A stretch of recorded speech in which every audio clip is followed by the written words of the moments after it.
नमस्कार दोस्तों, YouTube channel में आप सभी का स्वागत है। आज हम एक नया वीडियो लेके आए हैं, पद परिचय। अब तक हमने जो वीडियो बनाए हैं उनको आप अच्छी तरह देख भी रहे होंगे और हिंदी से संबंधित हमने व्याकरण के जो टॉपिक चल रहे हैं वो हमने कुछ करवा दिए हैं। उसमें हमने संज्ञा भी करवा दी है, कुछ टॉपिक उसके संज्ञा संधि के भी करवा दिए हैं। आज हम जो पद परिचय है जो हमारी परीक्षा की दृष्टि से सबसे महत्वपूर्ण है, इसको हम सभी कक्षाओं में ये पद परिचय एक ऐसी चीज है जिसमें सारी व्याकरण है हमारे। अगर हमको व्याकरण का पूरा ज्ञान है तो हम इस पद परिचय को कर लेंगे। तो हम तो इसको देखेंगे कि पद क्या होता है। कोई भी पद होता है।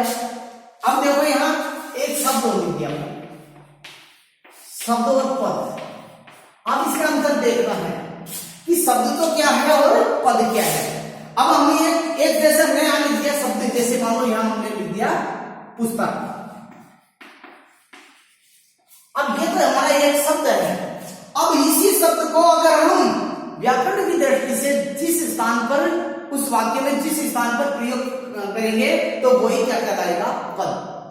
वह वाक्य, वह शब्द जो किसी वाक्य में व्याकरण की दृष्टि से उसको जिस स्थान पर स्थापित किया जाता है और वो अर्थ स्पष्ट करता हो, वही क्या कहलाता है, पद कहलाता है।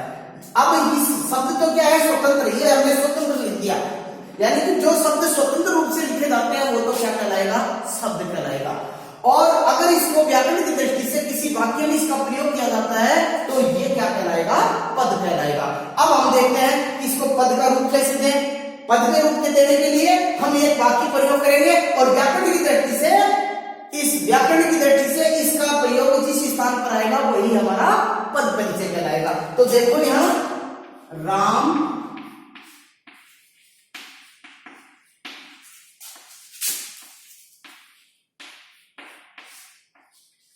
जैसे हमने ये लिख दिया, राम पुस्तक पढ़ता है। हमारे ये है पद परिचय। पद परिचय में पुस्तक है, क्या है, एक शब्द है। ये एक शब्द है। अब यहाँ तो शब्द है, इसको अभी व्याकरण की दृष्टि से नहीं आ गया, किसका रूप ले लिया। यहाँ क्या आ गया कि यहाँ ये हमारा एक पद है और यहाँ ये जो स्वतंत्र रूप से लिखे जाते हैं वो क्या कहलाएगा, स्वतंत्र शब्द। और यहाँ जो व्याकरण की दृष्टि से जिस स्थान पर जिस शब्द का प्रयोग किया जाता है वो क्या कहलाता है, पद कहलाता है। तो ये पद है। अब इस पद को समझने के लिए हमको ये देखना है कि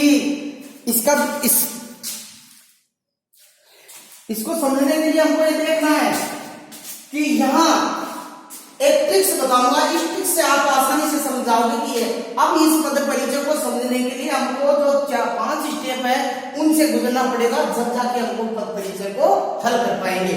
वैसे जैसे व्याकरण में हमने आपको संज्ञा पढ़ाती है, लिंग वचन कारक वगैरह ये सब चीज है, वो सब इस पद परिचय में आएगा। जब तक इसका ज्ञान होगा जब भी जाके हम पद परिचय कर पाएंगे, नहीं कर पाएंगे। जब भी हमारी संपूर्ण व्याकरण का ज्ञान हो जाएगा जब भी हम इसको कर पाएंगे। तो इसको समझने के लिए हमको ये देखना है कि कौन सा शब्द है, उसका परिचय, इंट्रोडक्शन करना है। एक पद है, एक शब्द है, इस वाक्य में एक शब्द है और इसका हम क्या करना है, परिचय की। ये व्याकरण की दृष्टि से अपनी स्थिति क्या बताता है उसके बारे में देखेंगे कि ये पद है, इस पद को हम व्याकरण की दृष्टि से इसके कौन सी स्थिति है तो उसके बारे में देखेंगे। तो पहले हमको ये देखना है कि पहले हमको ये देखेंगे कि इस पद के समझने के लिए उसको हल करने से पहले हमको एक ट्रिक देखनी है। ट्रिक्स को अगर हम समझ जाएंगे तो चाहे कोई सा भी पद हम आसानी से कर देंगे। तो यहाँ देखिए कि यहाँ जैसे हमने लिख दिया संज्ञा, जैसे हमने यहाँ लिख दिया संज्ञा अगर मानो हमारे पास संज्ञा है। अब इस संज्ञा को करने के लिए हमको ये 4 स्टेप से गुजरना पड़ेगा। अगर 4 स्टेप से गुजर गए तो हमारा ये पद परिचय सही है। अगर हम इसमें से कोई भी चीज छोड़ देंगे तो हमारा पद परिचय नहीं कहलाएगा। पूरी चीज आप देखो, इस चीज को देखो कि यहां जैसे संज्ञा, फिर लिखेंगे लिंग, फिर लिखेंगे वचन, फिर लिखेंगे कारक। ठीक है, संज्ञा की 4 स्टेप, पहली, दूसरी, तीसरी और चौथी। पहले लिखेंगे हम संज्ञा की, पता चल रहा है कि ये शब्द पुस्तक है, एक वस्तु का नाम है तो संज्ञा आते हैं हमको इस 4 स्टेप से गुजरना है। और अगर सर्वनाम आता है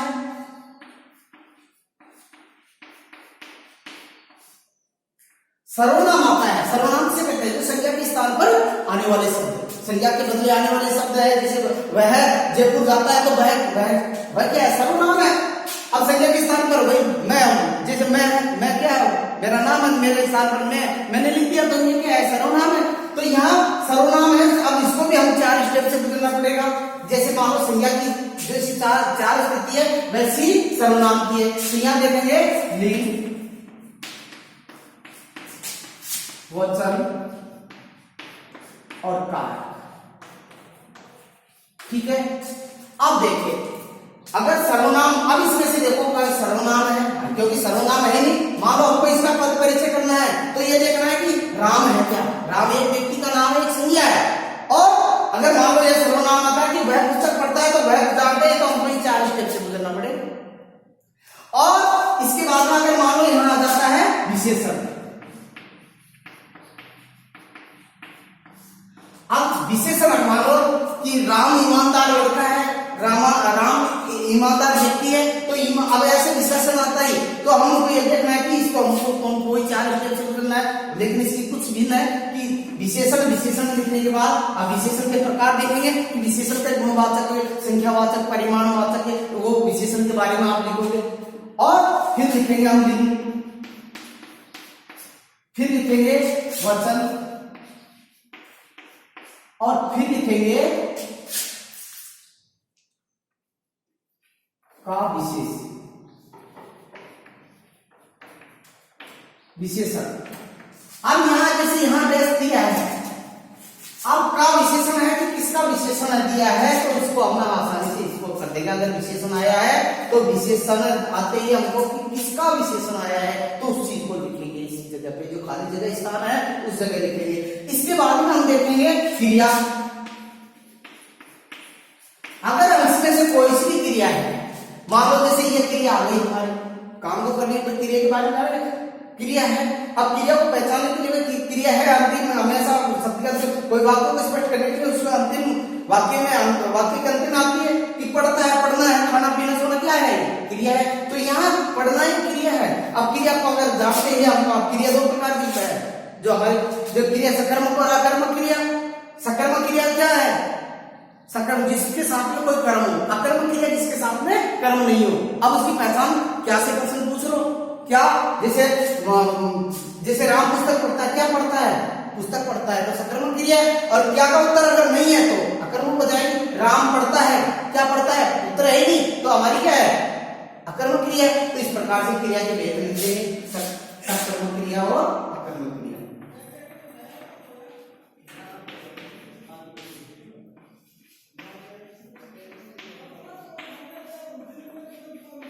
अकर्मक क्रिया, ठीक है। इसके बाद में अब देखो क्रिया, फिर वही लिंग वचन और फिर एक अंतर आएगा काल। अब ये काल इस क्रिया की, ये क्रिया के अंत में जो आता है, ता है, ती है, ये आते हैं, वर्तमान की पोजीशन बताता है। खाते थी अगर आता है तो वो भूतकाल की, और गांधी जी आता है तो भविष्य काल की स्थिति बताता है, तो काल का बोध कराता है। इसके बाद में अब ये आपको ये 4 स्टेप से गुजरना, बस और कुछ भी नहीं करना है। एक और है अव्यय। जैसे मान लो ये 5 स्टेप हो गए हमारे।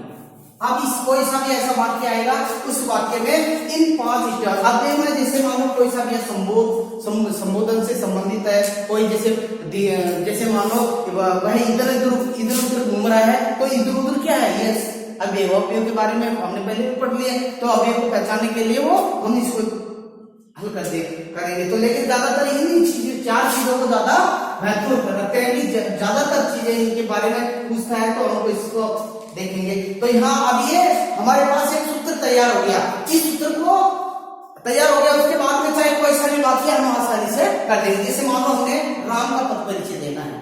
अब राम का पद परिचय देने के लिए हमको क्या करना है कि वो 4 चीजें आप अपनी इसके नीचे लिख दो। जैसे हमने लिख दिया राम।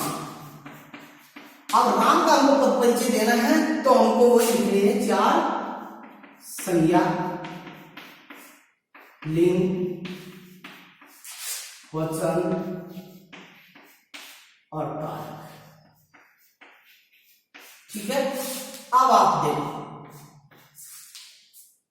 यहाँ देखो राम, राम एक व्यक्ति है भाई, संज्ञा। अब इसको राम व्यक्ति है, व्यक्ति एक संज्ञा है।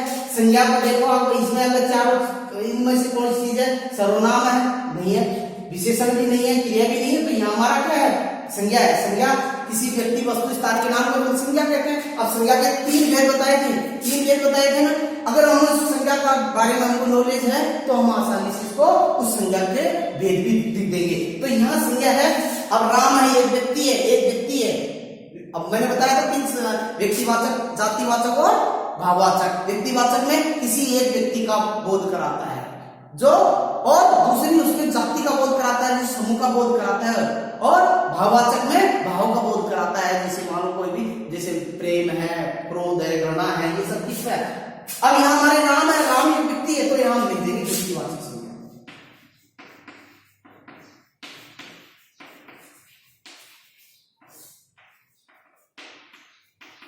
ठीक है, व्यक्तिवाचक संज्ञा। अब इसके बाद में आप देखोगे लिंग। अब लिंग में एक वचन, स्त्रीलिंग है या पुल्लिंग है, स्त्रीलिंग है या पुल्लिंग।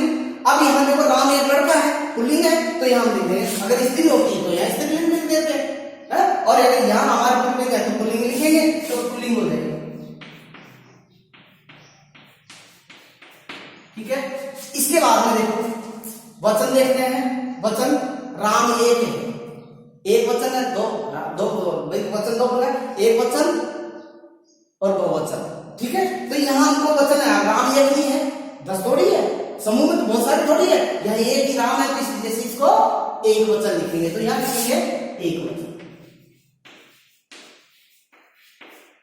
इसके बाद में कारक, कारक को वही बताया तुमने, कर्ता ने कर्म को करण से संप्रदान के लिए पदान से संबंध का के अधिकरण पर संबोधन आए, 8 कारक बताए थे। अब इस 8 कारक को हम ले लें। यहाँ हमारा भाई, यहाँ राम है, राम काम को करने वाला होता है, तो यहाँ हमारा कर्ता कारक भाई करता है, तो काम को करने वाला कौन है? राम है, तो यहाँ कर्ता कारक बनेगा।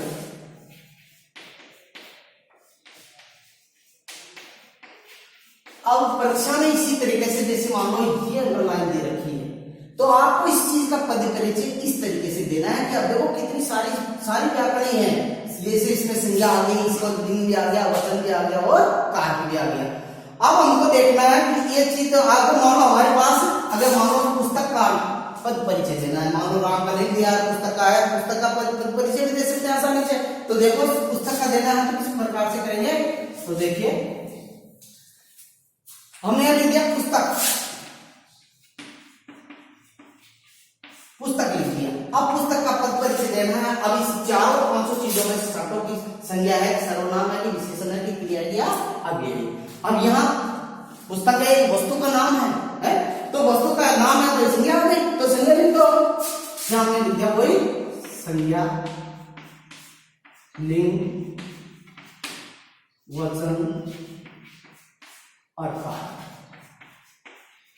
ठीक है, अब यहां देखो संज्ञा देखना है। अब संज्ञा का, अब ये पुस्तक है, अब ये पुस्तक संज्ञा कौन सी है? तीनों में से भाई, तीनों में से व्यक्तिवाचक है या जातिवाचक है या भाववाचक। अब इसको हम देखेंगे कि पुस्तक है, पुस्तक जाति में आता है कि व्यक्तिवाचक में आता है, क्योंकि पुस्तक है, पुस्तक तो बहुत सारी है?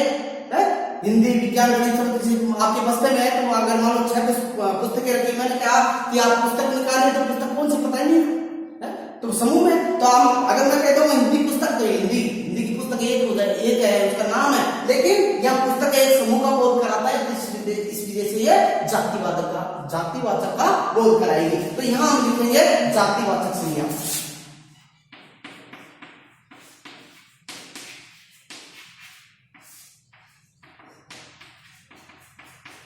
इसके बाद में लिंग देखना है। अब लिंग पहचानने के लिए, अब देखो ये ध्यान रखना, लिंग पहचानने के लिए अगर आपको ऐसा भी पता नहीं है, लिंग भाई लिंग को पहचानना है, यहाँ लिंग है तो स्त्रीलिंग है या पुल्लिंग है। अब ये आपको ये 2 चीजों में उसको पहचान नहीं पाएंगे, तो आपको मेरा मेरी का प्रयोग करो। देखो पुस्तक को हम मेरा पुस्तक थोड़ी कहेंगे, मेरी पुस्तक कहेंगे, है। पेन है, जैसे मान लो पेन है, अब पेन को क्या कहोगे? मेरी पेन थोड़ी कहोगे, मेरा पेन है? मेरा मकान, मेरा बस्ता, मेरी बस्ता थोड़ी कहेंगे, मेरा विद्यालय, मेरी विद्यालय थोड़ी कहेंगे, मेरा विद्यालय, मेरा मेरी का प्रयोग कर दो। आसानी से हम समझ जाएंगे कि हमारी स्त्रीलिंग है या पुल्लिंग। तो यहाँ पुस्तक है तो बताओ पुस्तक में क्या कहेगा? मेरी पुस्तक। मेरा पुस्तक थोड़ी कहेंगे, मेरी पुस्तक। तो यहाँ मेरी यानी स्त्रीलिंग का बोध होते ही हम इसको स्त्रीलिंग लिख देंगे। आप देखो अब आगे आता है वचन। अब वचन देखो कितने हैं? पुस्तक। अब पुस्तक एक ही तो पढ़ेगा भाई, राम पढ़ने वाला एक है, एक ही तो पुस्तक है, 10 थोड़ी पढ़ेगा। अगर यह लिखते हैं कि राम बहुत सारी पुस्तकें पढ़ता है, के बहुवचन होता है तो वहां हम बहुवचन लिख देते हैं, लेकिन यहाँ पुस्तक एक है, एक वचन का बोध कराएगी है, तो यहाँ आ जाएगा ये वचन। इसके बाद में कारक। कारक कर्ता ने कर्म को कर्म से। अब यहाँ देखो कर्म है कि राम पुस्तक पढ़ता है। क्या पढ़ता है? पुस्तक पढ़ता है, कर्म कर रहा है। तो कर्म आते ही हमको कर्म कारक लिख देंगे।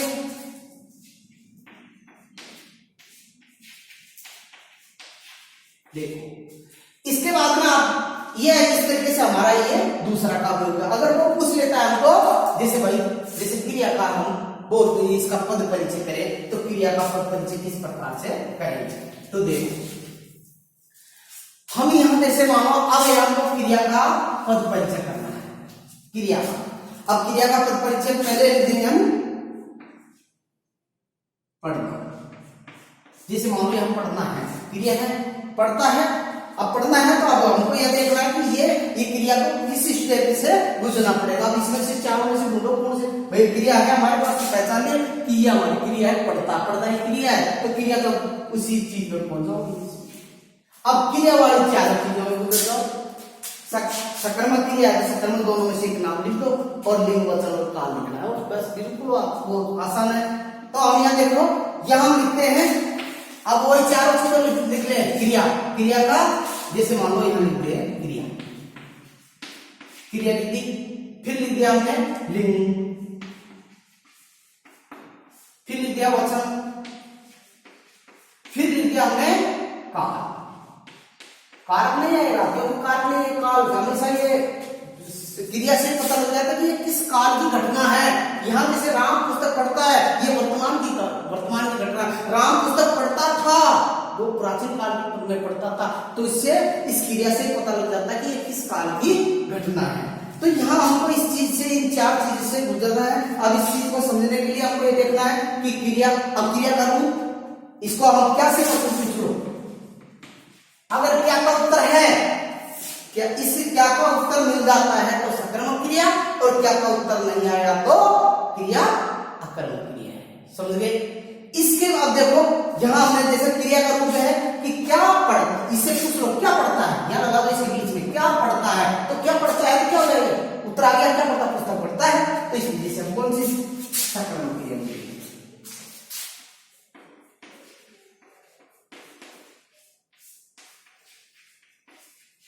ठीक है, अब देखते हैं अब लिंग का पता कैसे चलेगा कि ये हमारा पहला कर्ता क्या है।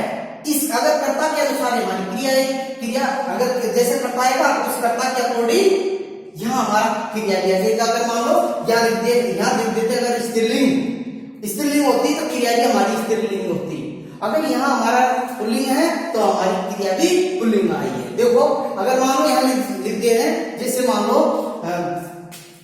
मान लो कोमल पुस्तक पढ़ती है तो यहाँ कोमल स्त्री लड़की है, तो यहाँ क्रिया भी हमारी स्त्रीलिंग होगी। तो यहाँ हमारा राम है, राम क्या है पुल्लिंग है, तो हमारी क्रिया भी पुल्लिंग है। तो यहाँ देखो लिंग, अब लिंग को पहचाना कि क्रिया का लिंग कौन सा है, पुल्लिंग। ठीक है, अब देखो वचन कौन सा है। अब वचन राम एक ही है, तो यहाँ क्रिया भी हमारी एक ही है, तो वचन एक वचन। अब देखना है कि काल कौन सी घटना, राम पुस्तक पढ़ता है वर्तमान में पढ़ता है, तो इसमें हम सीधा देखो वर्तमान का